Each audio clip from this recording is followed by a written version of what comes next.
The Silent Dose. A Dark Ledger Story. Part 1, The Last Night. Daniel. Living with diabetes made me a creature of habit.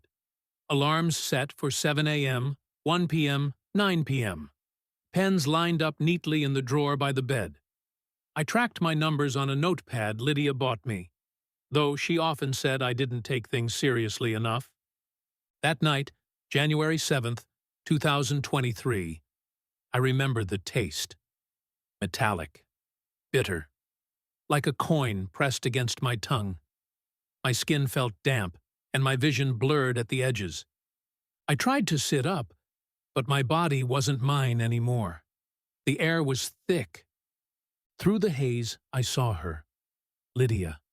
Not rushing, not frantic, just watching.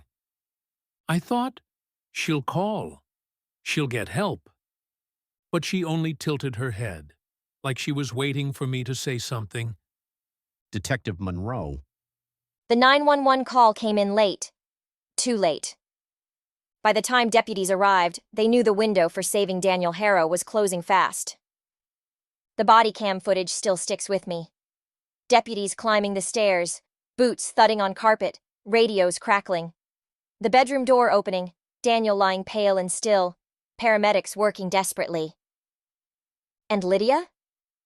She's downstairs.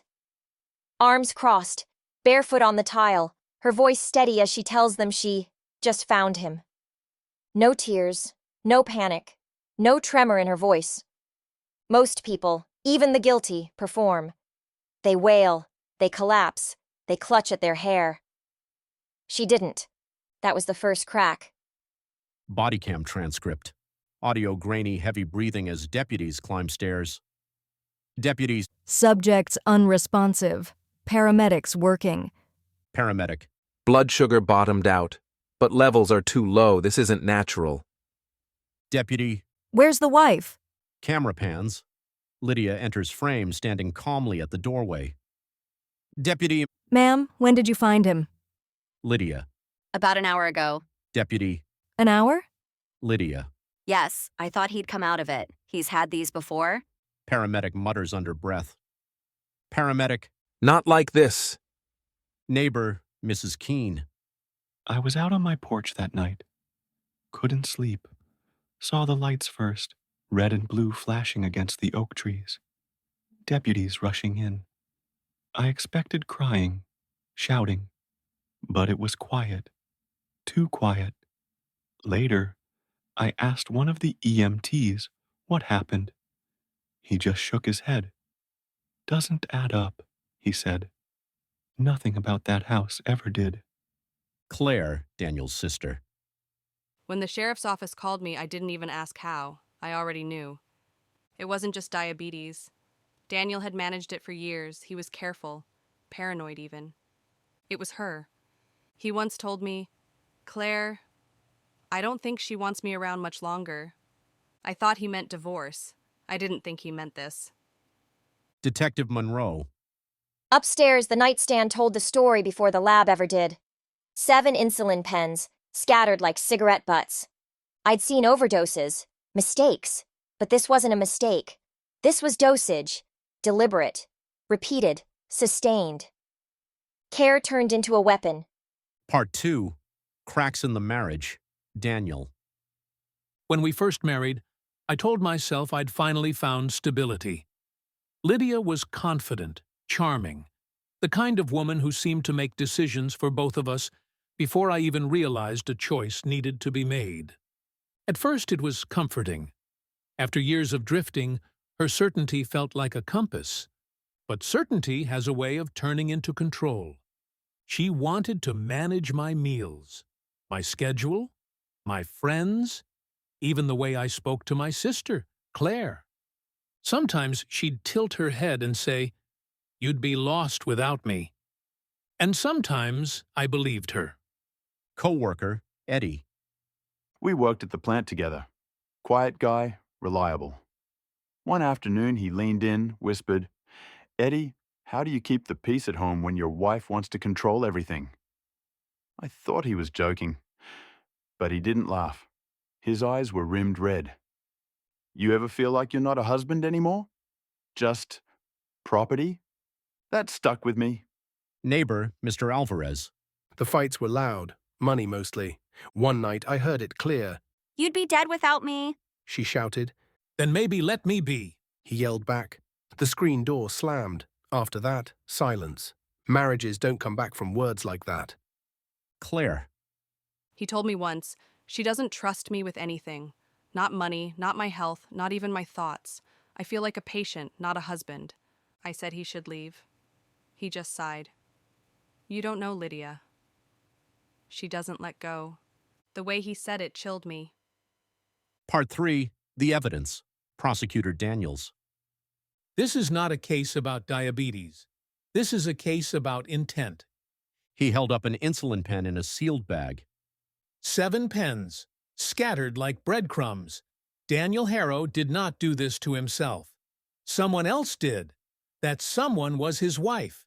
Defense Attorney Cole. My client is not a killer. She is a woman married to a man with a chronic illness.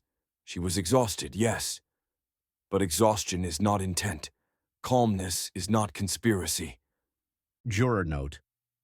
She doesn't look guilty. She looks annoyed. That's worse. Forensic Specialist. In my professional opinion, the insulin levels in Daniel's system were consistent with intentional overdose. This was not accidental. This was administration. Detective Monroe. Evidence isn't just objects. It's stories. The pens weren't just pens. They were the story of a marriage. Messy, scattered, overused, weaponized. And now, the story of a trial. Part 4. A History in Shadows. Detective Monroe. Patterns don't convict, but they whisper. And Lydia Harrow's life whispered loudly. 5 marriages, each leaving something behind. Bruises, bankruptcy, bullets. Marriage 1. Neighbor. She was a storm you don't survive twice. Marriage 2. Ex-mother-in-law. He said she watched him. All the time.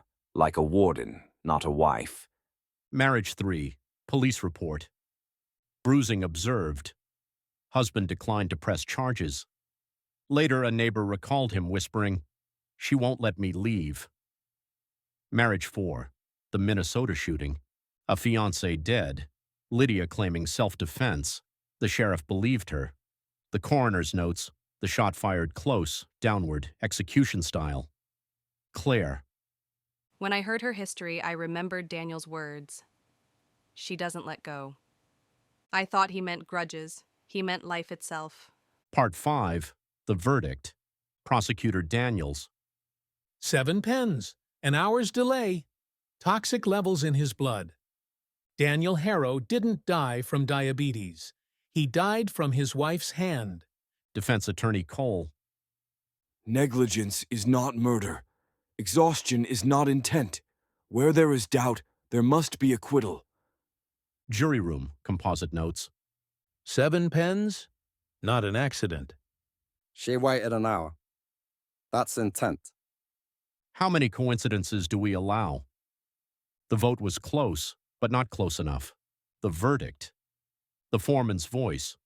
On the charge of murder, guilty. Daniel's sister wept. Lydia didn't move, didn't cry. She only turned to Claire and smiled. Claire. That smile will haunt me. It wasn't anger. It wasn't regret. It was possession.